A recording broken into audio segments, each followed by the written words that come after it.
자, 오늘 주님께서 우리와 함께 계심을 믿으시면 아멘 하시죠. 아멘. 감사합니다.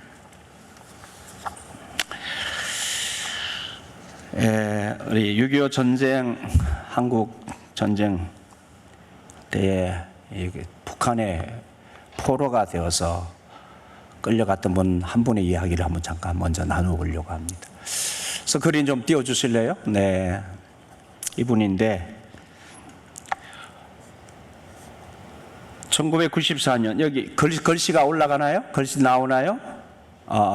좀 글씨를 제가 읽는 대로 올려주기 바랍니다. 1993년 한 국군 포로의 목숨 건 탈북을 시작으로 2003년 12월 총 34명 국군 포로가 남한으로 귀환했습니다. 당시 국방부는 북한에 생존해 있는 국군 포로가 500여 명인 것으로 추정했는데 현재는 그 인원을 정확히 파악하기 힘듭니다. 죽음의 공포를 뒤로하고 생과 사의 갈림길에서 남한으로 돌아온 용사들, 청춘을 바쳐 대한민국을 지킨 용사들이지만 백발의 노인으로 귀환한 국군 포로들은 그저 세월과 함께 국민들의 기억 속에서 잊혀져 가고 있습니다.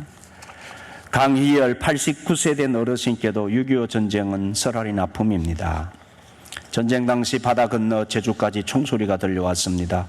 19소년이었던 그는 참전을 결심했습니다. 옷고름으로 에서 눈물을 훔치시던 어머니, 잔상처럼 남은 그 마지막 모습을 잊지 못합니다.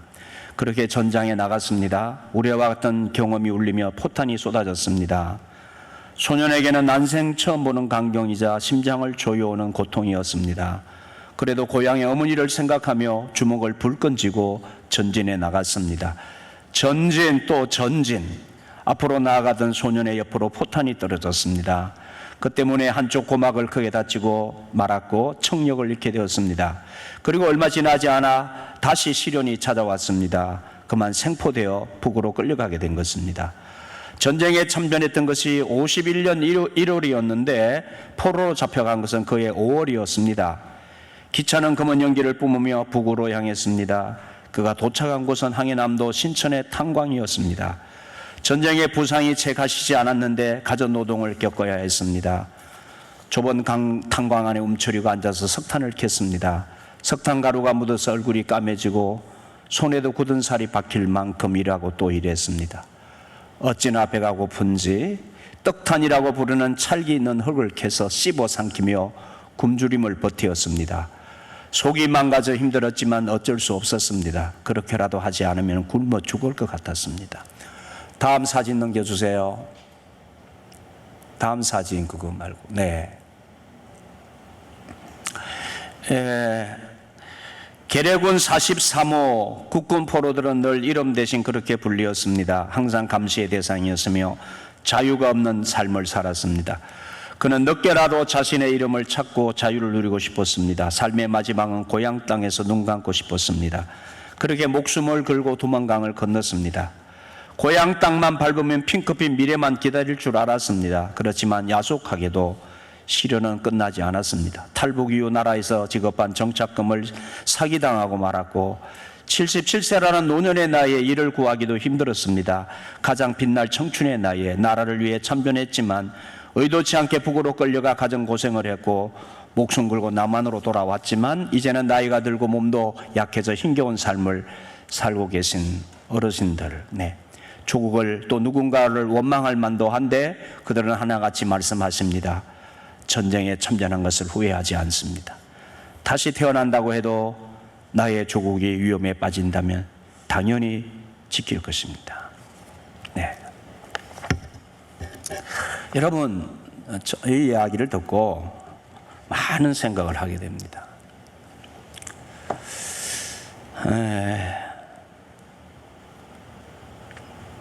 한 국군 포로의 이야기였지만 전쟁은 수많은 고통과 아픔과 불행을 우리에게 안겨다 줍니다. 핵무기라는 단어가 요즘 우리에게 그렇게 실제로 느껴지는 시대를 살아가고 있습니다.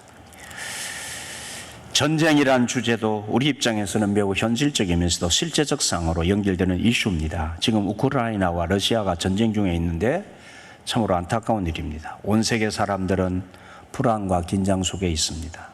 남의 나라 일 같지가 않습니다. 우리나라는 북한과 중국, 러시아와 일본과 이웃한 나라로서 북한, 중국, 러시아가 동맹의 나라로 우리를 둘러싸고 있으면서 잠재적 적국과도 같은 긴장관계에 놓여 있습니다. 일본은 우리나라와 동맹이라 할 수 없는 대립관계에서 갈등을 주고받으며 상황에 따라 언제든지 역시 적으로 돌변할 수 있는 애매하고도 미묘한 관계입니다. 이런 상황에 놓여 있는 우리나라는 어떻게 이 나라를 세워가야 하고 지켜가야 하겠느냐 말입니다. 국민들이나 정치 지도자들이 항상 깨어 있어야 하고 지혜롭게 대처해야 하는 과제를 늘 안고 있습니다. 무엇보다 우리나라가 하나님께서 보실 때에 하나님의 마음에 드는 나라, 하나님의 뜻을 따라 사는 나라가 되어야 하는 것이 중요합니다.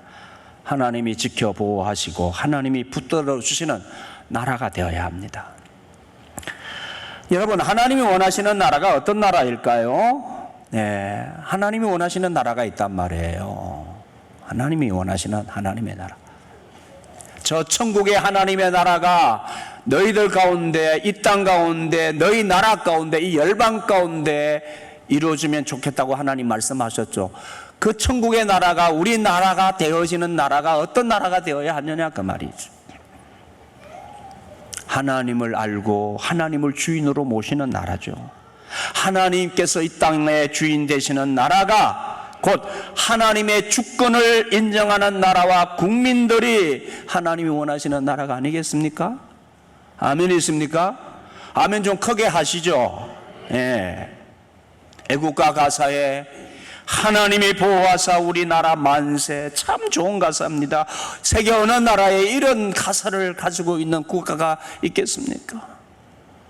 여러분, 우리나라 역사 잘 알아야 합니다. 조선시대를 거쳐오면서 일본 제국주의의 나라를 강탈당할 때에 우리나라는 조선시대가 끝난 거예요. 이제는 조선의 왕정시대가 끝나고 일제로부터 독립해서 나라를 찾아서 남북이 대치해서 우리나라 깜짝 잘못하면 앉았으면 우리나라 지금 다 공산화 되었을 거예요. 북한의 공산 정권이 들어서자고 되어진 것이 남한의 단독 정부가 생기지 않았으면 공산화 되어지는 것이었어요. 그래서 우리나라만이라도 안 되겠다, 새로운 나라를 세워야 되겠다 해서 민주공화국, 국민이 주인 되어서 하나를 이루는 나라를 말이 한문으로 민주공화국이라는 말이에요. 공화국, 민주공화국. 왕조가 아니라 이제는 국민이 주인 되는 나라, 민주공화국이라는 체제로 대한민국이라는 이름으로 다시 나라를 세운 거예요. 다시 나라를 세워서 오늘 여기까지 이룬 것입니다. 대한민국이라는 국호로 다시 나라가 세워진 거예요. 이거 놓치면 안 됩니다. 이 대한민국의 건국에 이승만 대통령을 비롯해서 우리 목사님들과 기독교인들이 주축이 되어서 여러분 재헌국회를 열었다는 사실을 아십니까? 재헌국회. 재헌절을 공휴일로 했더니 노는 날로 만들지만 언젠가 재헌절을 공휴일 또 노는 날에서 빼버렸어. 재헌절이 재헌국회를 연 날을 기념하는 날이에요. 다시 한번 대한민국이라는 나라의 헌법을 세워서 나라를 세워가는 첫 국회가 재헌국회인데 그 재헌국회를 열어서 헌법을 제정해서 만들고 하나님께 기도하고 헌법을 만들어서 시작된 나라가 우리나라입니다. 재헌국회 때 기도하고 나라 헌법 만들어서 공포하고 시작된 거 아십니까?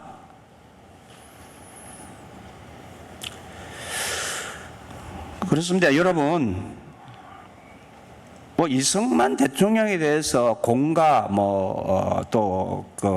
잘못한 것에 대해서도 얘기하고 할 수 있죠. 잘못한 것도 있고 잘한 것도 있는 것인데 깡그리 역사를 무시해버리면 안 되잖아요. 예? 사실은 사실대로 얘기를 해야죠. 그래 시작되어진 우리나라, 지금 하나님이 보호하사 우리나라 만세, 이 애국가 가사를 없애려고 애국가를 다시 만들다고 하는 이런 일을 지속적으로 벌이고 있는 집단들이 있다고요. 온갖 말을 다 해가면서. 그렇습니다. 누가 뭐래도 이 나라가 하나님이 다스리시는 나라, 하나님이 보호하시는 나라로 세워가야 합니다. 어떤 집단이나 세력들이나 정치체제가 우리 하나님을 무시하고 하나님을 믿지 못하게 하거나 교회를 박해하고 신앙의 자유를 유린하거나 빼앗으려고 한다든지 하는 일들은 결코 용납할 수 없는 악한 일들입니다. 하나님을 대적하는 하나님과 원수를 맺겠다는 도전이 됩니다. 이런 세력들을 대하여 하나님은 어떻게 대응하셨는지를 성경적으로 역사적으로 잘 알아두어야 합니다. 여러분, 우리 자신들이나 이 나라 사람들, 세계 정치인들, 러시아의 대통령인 푸틴이나 중국의 주석 시진핑이나 북한의 김정은이나 미국 대통령 바이든이나 우리나라 윤석열 대통령이나 한결같이 모든 나라의 정치 지도자들 모두가 똑똑히 귀담아 듣고 깊이 새겨야 합니다. 정말이지 하나님 앞에서 함부로 하면 안 됩니다. 하나님을 무서워해야 합니다. 종교 자유를 훼손하거나 정부의 권한 안에 하나님 믿는 종교를 예속시키려고 하면 안 됩니다. 하나님 결코 가만두지 않습니다. 하나님을 무시하고 두려워하지 않는 자들이 행하는 일들이 바로 탐심과 악한 목적으로 벌이는 싸움이 전쟁이요, 이 전쟁의 결과가 재앙과 고통인 것입니다. 이렇게 자기 욕심에 의해서 전쟁을 벌이는 이 권력자들, 이 땅에서 하나님의 징계도 받게 될 것이지만 곧 그들이 죽어서 받게 될 영원한 하나님의 지옥의 심판과 형벌을 피할 수 없는 하나님의 선언이 있음을 기억해야 합니다. 여러분, 우리 하나님은 평화를 원하십니다. 예수 그리스도는 이 땅에 평화를 주시기 위해 오셨습니다. 전쟁의 현실 가운데서 우리는 지금 여러분, 우리나라도 전쟁 중에 전쟁, 법적으로 유엔의 지금 감시하에 휴전 상태라고. 우리는 지금 법적으로 다시 전쟁을 재개하면은 아무런 법적인 하자 없이 그냥 전쟁 다시 하면 그냥 전쟁이 되는 거예요. 휴전 상태라고. 종전이 안 됐어. 아직 불안한 평화를 우리가 누리고 있다고요. 이런 가운데서 우리 신앙인은 나라를 어떻게 생각해야 되는지, 우리가 앞으로 이 나라를 어떻게 지켜내야 되는지 성경적으로 우리가 바른 생각을 가지고 살아야 됩니다. 왜 전쟁이 일어날까요? 여러분, 예일 대학에서 역사와 문명을 가르치는 도널드 케이균이라고 하는 교수는 전쟁의 기원이라는 책에서 인간이 전쟁을 하게 되는 가장 중요한 세 가지 동기가 있다고 그랬어요. 세 가지 때문에 전쟁을 한다는 거예요. 경쟁자에 대한 두려움이 첫째예요. 그러니까 싸움하는 게 경쟁자에 대한 두려움 때문에 전쟁을 한다는 거예요. 두 번째는 경제적 이익을 추구하기 위해서. 세 번째는 자기 명예를 추구하기 위해서. 이게 전쟁의 세 가지 동기라는, 공통적으로 나타나는 동기가. 그러니까 나라를 위한 이런 명분을 내세우지만 가장 원초적인 동기는 이 세 가지 때문에 전쟁을 한다는 거예요. 여러분, 그런데 이게 일반적으로 맞는 얘기예요. 하지만 성경은 싸움의 이유를 이 도널드 케이큰이 분석하고 발견했는 이 세 가지 동기의 진원지가 무엇인지를 말씀하고 있어요. 어떻게 말씀하고 있냐? 야고보서 4장 1절에 너희 중에 싸움이 어디로부터, 다툼이 어디로부터 나느냐? 너희 지체 중에서 싸우는 정욕으로부터 나는 것이 아니냐? 그러니까 이 전쟁이 일어난 인간의 이 근원적 세 가지 전쟁을 일으킨 동기가 세 가지가 정욕으로부터 일어나는 죄라는 거죠. 죄성 때문에. 인간의 죄성 때문에 생겨지는 것이라는 거예요.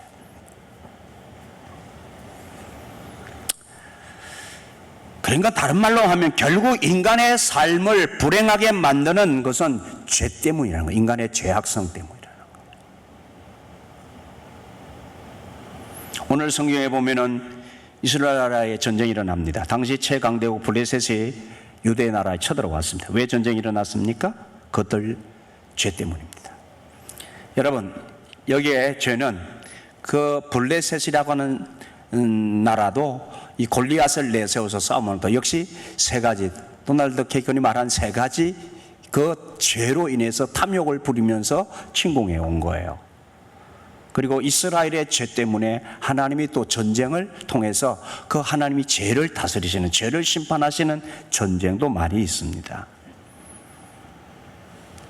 사사기를 보십시오. 이스라엘이 하나님께 범죄합니다. 그러면 하나님께서 참고 참으시면서 선지자를 통해서 계속해서 말씀으로 경고하십니다. 돌아오라고. 그래도 돌이키지 않습니다. 그때 하나님께서 유대 나라 남북 간의 전쟁이나 주변 나라를 일으키셔서 전쟁이라는 도구를 통하여 이스라엘을 징계하십니다. 그러면 또 죽겠다고 시급을 하고 그때서야 하나님 앞에 잘못했다고 회개합니다. 살려달라고, 구원해달라고. 하나님께서 또 못 이긴 척 하시면서 다시 그들을 구원하십니다. 이것이 반복되는 역사예요. 반복되는 역사. 여러분, 미국에서 발생했던 9.11 테러의 뿌리를 거슬러 올라가면 어디까지 올라갑니까? 9.11 테러가 지금 현 시대의 이 9.11 테러가 성경을 찾아 올라가면 어디까지 올라가냐면 아브라함 때까지 올라갑니다. 아브라함 때. 아브라함 때부터 시작된 것이 9.11 테러로 나타난 결과라고요. 여러분, 이슬람권 사람들은 아브라함의 첫 아들인 이스마엘, 이삭이 둘째 아들이잖아요. 이삭이 첫째 아들인 줄 착각하면 안 돼요. 이스마엘이 첫째 아들이에요. 이삭을 하나님이 주실 것이라고 약속했는데 사라가, 이 본부인 사라가 초조해서 못 긴다려. 그러니까 남편에게 허리를 찔러가지고 자기의 몸종인 하갈을 취해라, 하갈하고 해서 자식을 낳아라 이래가지고 난 자식이 이스마엘이에요. 이스마엘을 낳았는데 그 다음에 이삭이 태어났네. 하나님의 약속의 아들 이삭이 태어났네. 이삭이 태어나니까 하나님께서 같이 싸우고 그러니까 내보내게 되죠. 아브라함도 가슴이 아프지만 내보내게 되고, 그래가지고 갈등이 생기죠. 집안에 갈등이 생기고 자식들 간에 배가 다른 자식들 간에 싸움이 시작되어지고, 그게 뭐예요? 사라의 욕심이었잖아요. 욕심.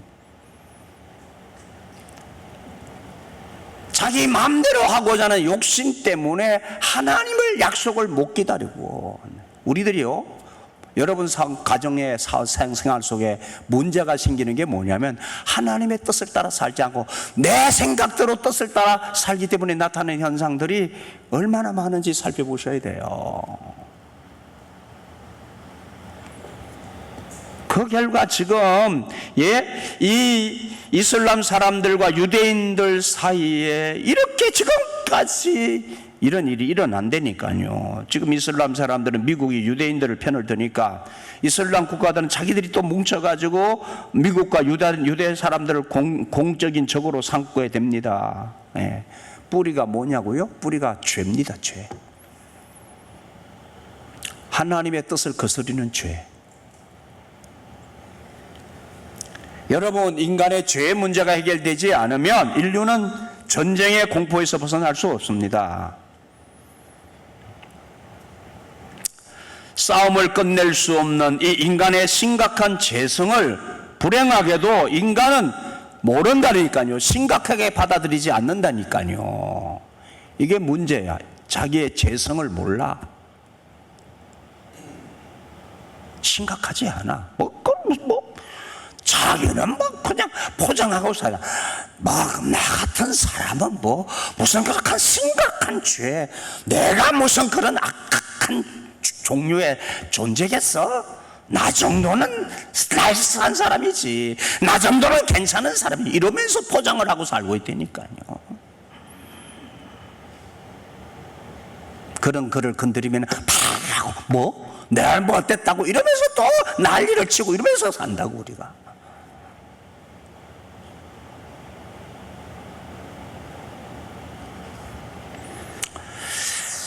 하나님은 때때로 전쟁을 통한 한 나라나 인간의 죄와 그 죄악의 역사를 심판하십니다. 인간들은 전쟁을 위한 더 무서운 무기들을 만들어내고 있습니다. 생물화학 무기, 핵무기, 레이저 무기를 넘어서 우주 전쟁을 준비하고 있습니다. 하나님을 떠난 인간들은 점점 더 교만해지고 악해지고 있습니다. 하나님을 두려워하지 않는 인간 만용이 하늘을 찌르면서 하나님과 겨루어 이기려고 하는 바벨탑을 여전히 쌓아가고 있습니다. 우리 그리스도인은 전쟁에 대해서 어떤 태도를 취해야 할까요? 여러분, 우리 신앙인이 전쟁을 바라보는 관점은 세 가지로 나누어질 수 있어요. 첫 번째, 편의상 일컫는 말인데요, 형동주의적 입장이에요. 이 세상 나라의 권세, 즉 정부는 하나님께서 세워주셨기 때문에 정부의 권위에 무조건 복종하여 모든 전쟁에, 정부가 전쟁을 일으키면 전쟁에 참여해야 한다는 것입니다.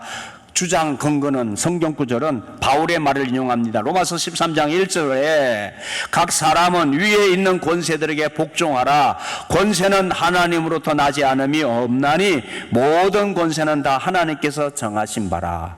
이건요, 우리가 정부 일반론이라고 해요. 이것을 아무 때나 갖다가 적용하면 안 돼요. 정부 일반론, 그냥 큰 원칙적인 측면에서 정부가 결정하고 나라의 권세에 우리가 복종하는 것은 시민의 도리라는 일반론적인 이야기지, 이 이야기를 아무 때나 적용하면 안 돼요. 예? 성경을 그런 식으로 막 갖다 붙이기식으로 해석하면 안 된단 말이에요. 코에 그면 코걸이, 귀에 그면 귀걸이죠, 그건. 두 번째, 평화주의적 입장입니다. 평화주의적 입장은 살인하지 말라, 십계명과 원수를 사랑하는 말씀이죠. 이 말씀은 전쟁에서도 적용되어야 한다는 것입니다. 그 어떤 전쟁과 심지어 군대 가는 것도 거부해야 한다는 것입니다. 이단인 여호와의 증인과 같은 사람들도 있고요, 이단은 아닌데 우리 기독교 공동체인 브로도프 공동체나 아미시 공동체 등 몇몇 기독교 단체들도 이 평화주의적 입장을 따라 그 어떤 전쟁도 군대에 가는 것도 거부합니다. 이 역시 한쪽으로 치우친 생각이에요. 성경에는 전쟁이 있거든요. 하나님이 행하시는 전쟁도 있다니까요. 그러니까 전쟁을 무조건 참여하지 않는다는 것도 이것도 올바른 생각이 아닌 거예요. 자, 그럼 제3의 입장이 있는 거예요. 제3의 입장은 선택주의적 입장입니다. 선택적으로 전쟁을 인정하고 참여하기도 하고 어떤 전쟁은 참여하지 않는 것입니다. 공의의 집행과 방어적 전쟁, 생명을 보호하기 위한 정의로운 전쟁에는 참여하는 것입니다. 침략 전쟁이나 공의를 상실한 히틀러 같은 사람이 일으키는 전쟁은 참여하지도 말하고 반대하고 항거해야 한다는 입장입니다. 선택주의적 입장. 그러면 여러분 어떤 입장입니까? 여러분 자신. 우리 교회의 일반적인 입장은 어떤 입장일까요? 네, 선택적 입장입니다. 선택주의적 입장, 공의의 집행과 방어적 전쟁, 생명을 보호하기 위한 정의로운 전쟁에는 참여하되 침략 전쟁이나 공의를 상실한 권력자들이 일으키는 전쟁은 참여하지 말고 항거해야 한다는 입장이에요. 그런데 이 경우에도 아주 애매한 상황이 있어요. 민족주의적 입장에서 이를테면 러시아하고 우크라이나 전쟁하고 있는데 우리가 일반적으로 생각하면은 푸틴 저 전쟁 일으킨 저 러시아 나쁜 사람인데, 러시아 국민들에게 여론조사에서 설문조사해 보니까 이 자기 지금 일으키고 있는 전쟁 러시아 국민들 몇 퍼센트가 찬성하냐가 거의 85%가 찬성하, 75% 85%가 찬성한다니까요. 그러면 다른 서방 세계에서는 러시아 푸틴 죽일 놈이라고 그러죠. 나쁜 놈이라고 그러잖아요.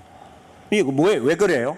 이게 공이라고 하는, 정의라고 하는 이 기준이 나라마다 다른 거야. 자기 입장에서 안으로 팔이 굽으니까 다 자기가 정의야. 푸틴에게 얘기 들어봐요. 그만한 전쟁을 일으키는 자기 주장하는 그 있어요. 돌아보면 또 그럴싸해. 이거 어떻게 해, 이거? 그래서 이거 애매한 상황 때문에 전쟁에 응해야 하는지 선과 악의 분별이 어려운 애매한 상황이 생기기도 하기 때문에 참 어려운 판단과 결정일 수 있다는 난맥상이 있는 거예요. 이것도 또 나라에서 전쟁이 일어나면 우리가 가는데 법이라고 있으니까 안 가면 감옥 가야 되니까 그냥 또 끌려가다시피 가야 되기도 하고, 전쟁이 일어나면 그냥 가야 되는 거잖아요. 또.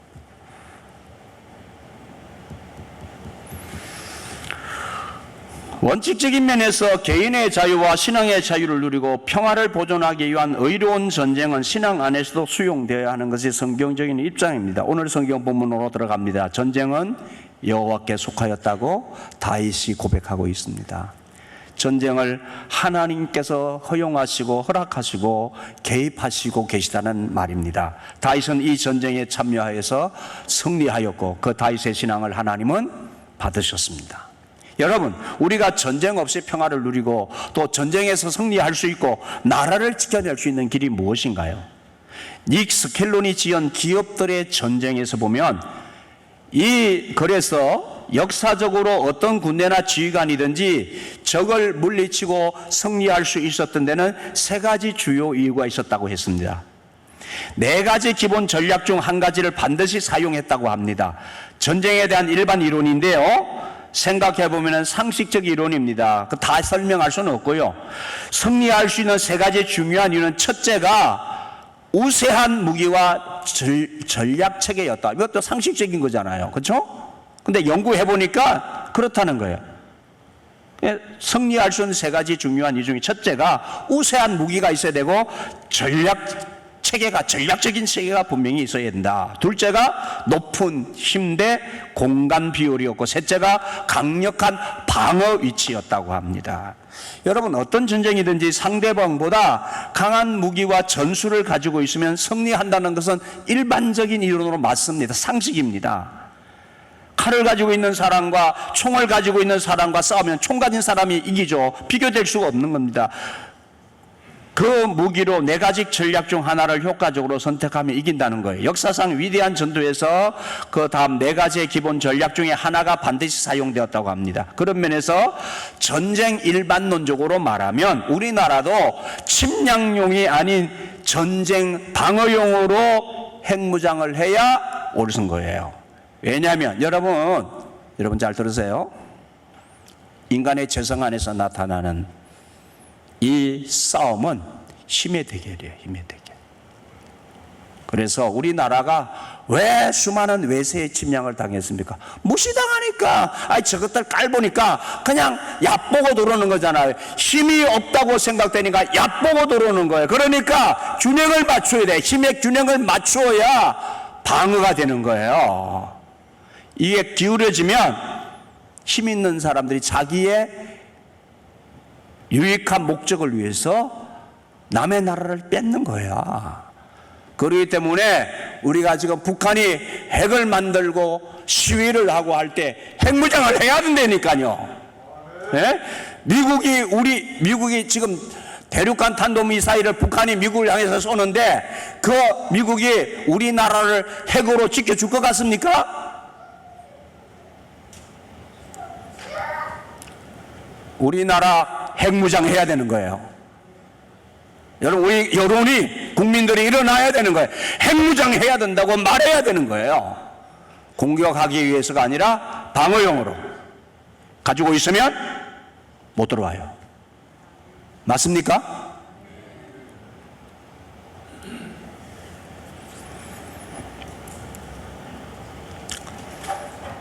그게 전쟁 전문가들이 하는 얘기라고요.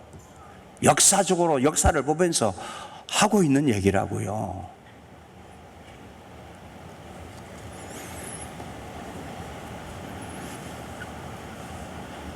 이미 핵무장을 하고 날이 갈수록 핵 위협을 하고 있는 적국인 북한과 잠재적 적국인 중국과 러시아와 언제든지 핵무장을 할 수 있는 일본을 마주하고 있는 우리나라가 핵무장을 해야 한다는 것이 평화와 나라를 지킬 수 있는 물리적 상식적 힘이 되는 것입니다. 우리는 NPT 탈퇴할 수 있어요. 이미 우리나라가 북한이 이렇게 핵무기를 만들고 시위를 하고 있는 상황에서는 법적으로 탈퇴할 수 있어요. 미국, 세계가 뭐라고 할 일이 없어요. 잠깐 뭐라고 할 수 있지만 우리나라 우리가 지켜야 된다고 왜 당당하게 말 못해? 우리 NPT 탈퇴한다고 말해야 되는 거예요. 아멘 있습니까?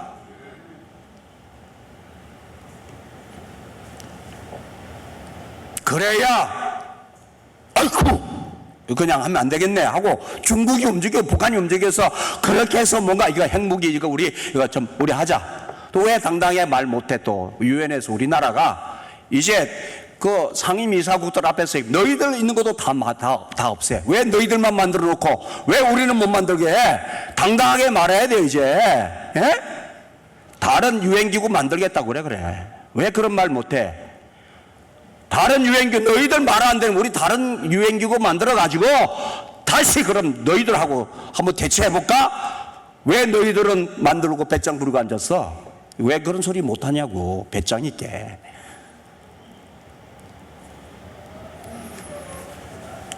이게 윤석열 대통령도 이게 배짱이 가서 뭐하고 와서 앉았는지. 이번에 가서 좀 잘하고 오지.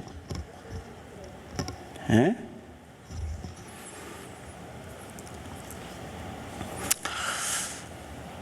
제가 목사가 안 됐으면 틀림없이 그 정치를 하고 있었을 것 같은 생각이 들어요.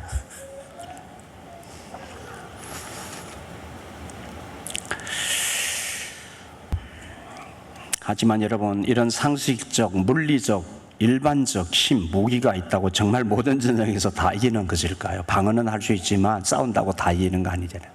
무기 있다고. 지금 러시아하고 우크라이나가 싸우는데 금방 러시아가 다 금방 이길 줄 알았는데 지금 저렇게 지금 난리가 나고 지금 또 반대파가 일어나서 내전 비슷한 게 지금 러시아에서 생겨가지고 있고 지금 알 수 없는 양상이 일어나고 있어요. 힘이 없는 나라는 이 지구상에서 다 사라지고 없는 것일까요? 안 그렇잖아요. 이 이론과는 다른 전쟁, 다른 역사가 있다는 거예요. 성경을 보면 알 수 있어요.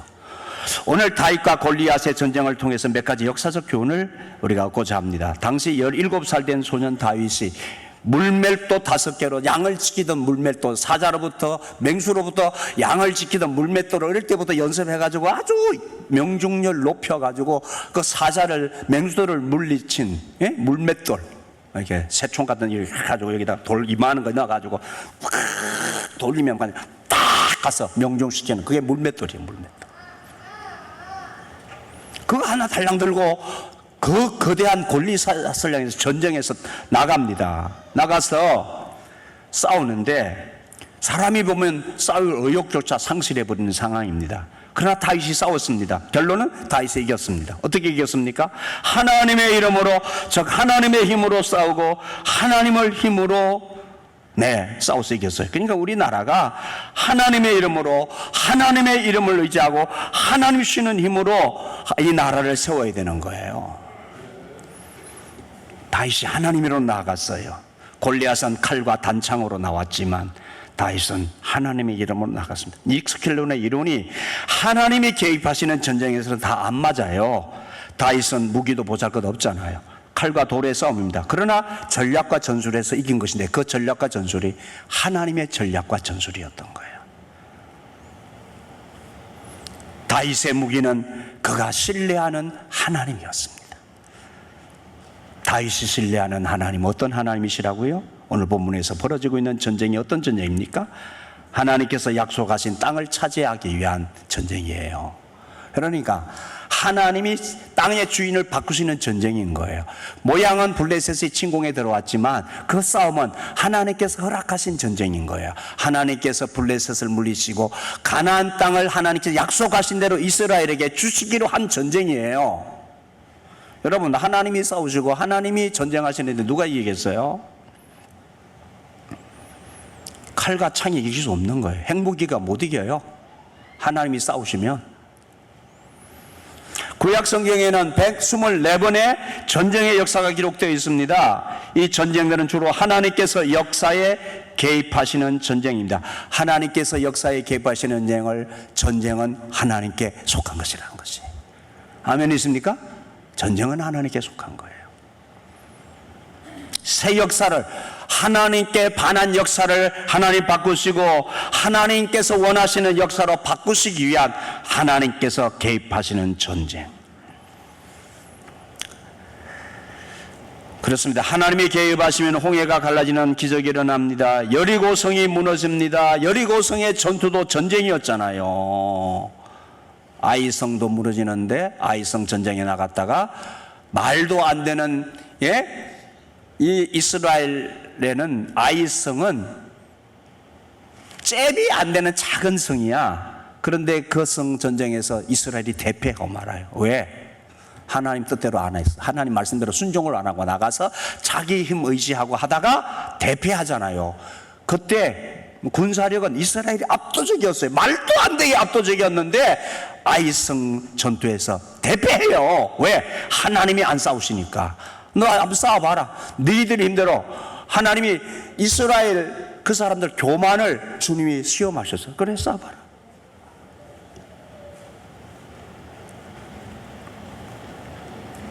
전술이 문제가 아니에요. 무기 문제가 아니에요.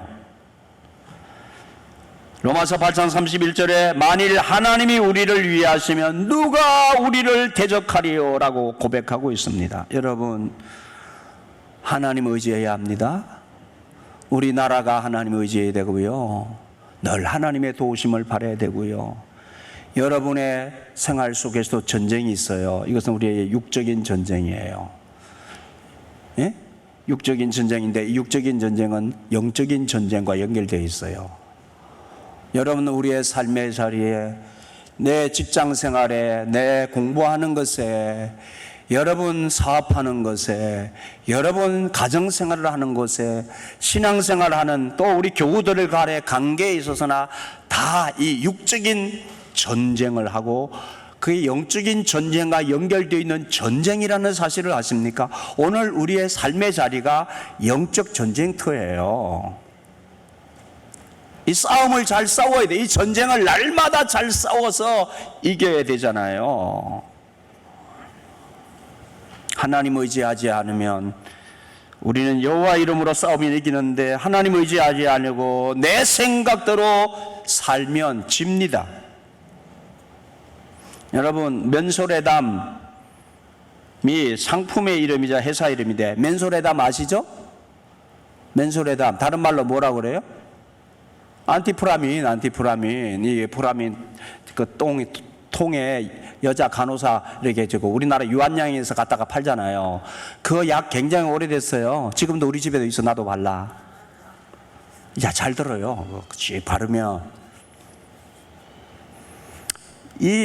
이것을 만든 사람이 하이드라는 사람이에요. 근데 이분 원래 문방구를 했던 사람인데 그런 대로 그 일로 돈을 벌었어요. 그래서 돈을 더 벌고 싶어가지고 주식에 투자했는데 망해버렸어.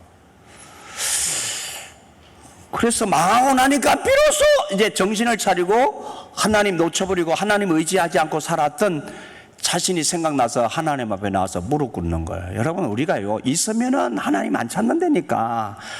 그냥 망해봐야, 싸움에서 지고 나봐야 그때 정신 차리고, 이스라엘이 아이성 전투에서 지고 나서 정신 차리고 하나님께 매달렸듯이 이 사람이 하나님의 무릎 툴썩 꿇고 기도했습니다. 하나님, 제가 무엇을 잘못했는지 깨닫게 해주십시오. 하나님과의 관계에서 제가 무엇을 잘못했는지 알기를 원합니다. 라고 기도하는데 번개처럼 머리에 스쳐 지나갑니다. 예, 이놈아, 너 YMCA에 4만 불을 헌납하기로 해놓고 너 안 하지 않았냐? 근데 이게 신앙인인데, YMCA 아시죠? YMCA 우리나라만 있는 것이 아니라 세계적 기구입니다. 기독교 청소년협의회, 청년협의회, 남자 기독교 청년협의회, 이게 YMCA예요. YWCA는 기독교 여자 청년협의회. 우리나라에도 있고 세계적으로 있어요. 기구인데 이 YMCA의 은혜를 받고 자기가 하나님께 4만 불 헌납하기는 안 하고 돌아다닌 거야. 그러면서 주식 투자하고 이러면서 돈 벌어가지고 약속을 안 지키고 살았던 거예요. 그게 깨달아진 거예요. 그 죄를 회개합니다. 그래서 자신이 가지고 있던 재산을 정리해서 약속했던 4만 불을 YMCA에 헌납을 하고 다시 주님 안에서 새로운 삶을 살아야 되겠다 출발을 합니다. 그리고 말씀을, 성경을 읽고 하나님을 의지합니다. 하나님, 제가 그동안 교만하게 하나님 의지 아니하고 내 힘을 의지하고 살았습니다. 그렇게 신앙을 회복하고 생활하는 중에 한 친구가 같이 항염, 소염, 진통 젤을 좀 만들어 보자. 안티프라민, 맨소레담 한번 만들어 보자 해가지고 시작을 했는데 그가 하나님 주신 기회로 알고 새로운 마음으로 겸손히 기도하면서 했어요. 그래서 면소례담이 역사 속에 태어났습니다. 이것이 전 미국을 석권하기 시작합니다. 전 세계를 향해 팔려나기 시작합니다. 그래서 우리나라에도 들어왔다니까, 유한영향을 통해서. 그는 수입의 10분의 8을 그 후로 하나님의 나라를 위해 사용했습니다. 아들이 성장해서 선교사가 되어서 아프리카로 파송되었습니다. 하나님의 사람이 되었어요. 그 하나님 의지하고 하나님의 힘으로 사는 사람이 되었단 말이에요. 여러분, 능력이 없습니까? 실패했습니까? 어려움이 있습니까? 나라나 개인이나 하나님 의지하셔야 돼요. 나의 힘이 되신 여호와여, 내가 주님을 사랑합니다. 주는 나의 반석이시며 나의 요새시라. 주는 나를 건지시는 나의 주, 나의 하나님, 나의 피할 바이시오, 나의 방패시라. 나의 하나님, 나의 하나님, 구원의 뿌리시오, 나의 산성이라. 나의 하나님, 나의 하나님, 그는 나의 여호와, 나의 구세주.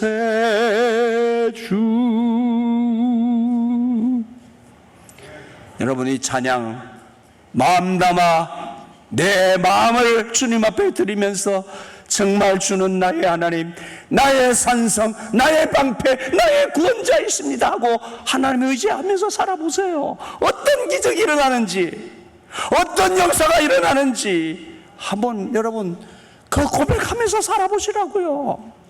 예? 그렇습니다.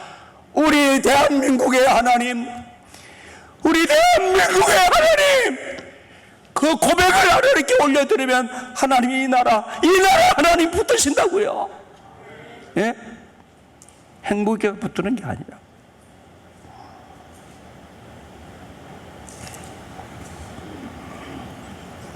어려울 때, 힘들 때, 사단의 유혹이 있고 내가 넘어질 위험이 있을 때에 그 싸움 잘하세요. 그 전쟁이에요. 하나님 의지하고 하나님의 도움을 받으세요. 다른 거 하려고 하지 마. 하나님의 영광을 위한 싸움과 하나님의 영광을 드러내는 나라여야 합니다. 혈과 육에 대한 전쟁, 육체가 원하는 욕심과 인간적인 힘, 자신의 힘을 의지해서 자신의 뜻을 이루려고 하는 전쟁을 거쳐야 합니다. 네? 우리는 지금 전쟁을 어떻게 하고 있는 거예요? 네? 무엇을 의지하고 전쟁하고 있는 거예요? 누구를 향해 대항하고 있는 거예요? 여기에 먼저 영적 전쟁에서 이기려면 너를 쳐서 온 땅으로 하나님이 계신 것을 알게 하는 것입니다. 너를 쳐서. 다른 모든 민족에게 하나님 백성 중에게서는 하나님이 모욕을 받지 아니하는 사실을 알리는 것입니다. 사무엘상서 17장 36절에 다윗은 이렇게 고백합니다. 주의 종이 사자와 곰도 쳐선적 사시는 하나님의 군대를 모욕하니 할례 없는 블레셋 사람이리까 그가 그 짐승의 하나와 같이 될 것입니다 하고 나갑니다. 여러분, 사업이 잘 되는 것도 하나님의 영광을 위하여였습니다. 건강한 것도, 소위 성공하는 것도 명예를 얻는 것도, 권력을 얻는 것도, 나라를 세우고 이끄는 일도 다 하나님의 영광을 위한 것이어야 합니다. 여호와의 영광을 위하여 싸워보세요. 예? 내 영광 위하여 싸우지 마시고 하나님의 영광을 위하여 싸우십시오. 그러면 하나님이 이 싸움에 함께 하실 것입니다.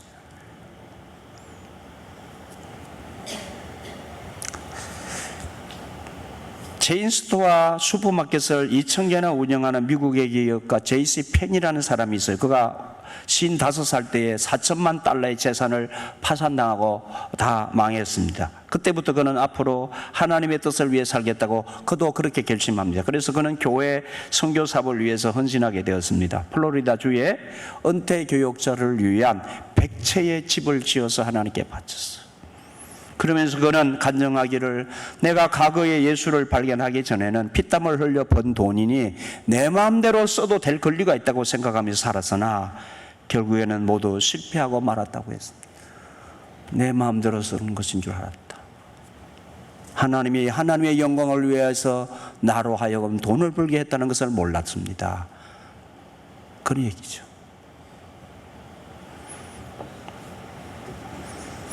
그가 그리스도 안에서 발견한 새로운 가치관을 가지고 하나님과 이웃을 위해서 봉사의 생활을 한 결과 다시 훌륭한 기업가가 되는 복스러운 생애를 시작했다는 것입니다. 여러분, 여러분 압살롬 아시죠? 압살롬.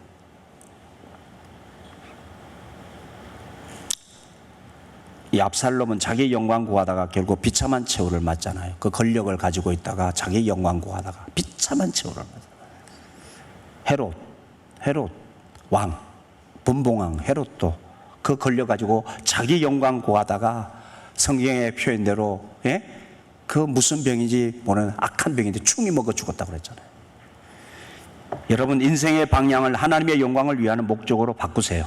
그 목표를 분명히 하십시오. 그러면 우리 인생의 정적 전쟁에서 하나님 싸우셔서 어떤 경우도 승리하게 됩니다. 고린도전서 10장 31절에 그런즉 너희가 먹든지 마시든지 무엇을 하든지 다 하나님의 영광을 위하여 하라고 했습니다. 하나님의 영광을 받으시면 우리도 영광을 받게 되는 것입니다. 요한복음 13장 32절에 만일 하나님이 그로 인하여 영광을 얻었으면 하나님도 자기로 인하여 그에게 영광을 주시리니 곧 주시리라. 예수님 자신에 대해서, 하나님과의 관계에 대해서 말씀하십니다.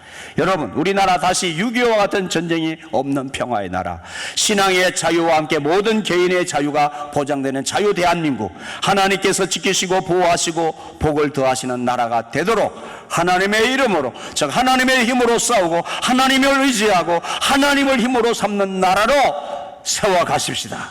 하나님의 영광을 위한 싸움과 하나님의 영광을 드러내는 나라로 세워가십시다. 그리고 한 가지, 저와 여러분의 영적 전쟁에서 가장 분명하게 싸워야 할 대상을 알아야 합니다. 그것은 다른 사람이 아니에요. 바로 자기 자신입니다. 내 자신이라는 우상입니다. 모두가 넘어지는 이유가 사단이 교묘하게 역사하는 싸움을 걸어오는 자리가 나야. 나. 끊임없이 나를 지켜내라고, 잘하는 우상 숭배를 하라고. 그래서 그 싸움을 여러분 대상을 바로 하지 못하면 여러분 이것이 지는 거예요. 잘 싸우세요. 자와의 싸움을 이기십시오. 나는 그리스도와 함께 날마다 십자가에 죽노라. 여러분, 날마다 십자가로 가는 자리, 그 자리가 영적 전쟁에서 승리하는 자리입니다. 우리가 왜 진다고요? 사단이 너 지켜. 너가 얼마나 대단한데. 왜 너가 왜 그렇게. 야, 너 목에 무시당하지 않냐? 너 지켜내야 된다. 이 자아를 부추기는 거예요. 사단은 언제나 자아 중심의 생활을 하도록. 이 우상 숭배가, 가장 큰 우상 숭배가 내 자신입니다. 내 자신을 숭배하게 하는. 그래서 그게 다 넘어집니다. 그게 다 넘어져요. 어이쿠. 오늘 나는 주님 죽으신, 나 죽으신 십자가로 갑니다. 그 십자가로 자아 죽음을 넘기는 자리로 여러분 가세요. 그러면 부활의 새 생명으로 사단과의 싸움에서 승리합니다. 기도하시죠.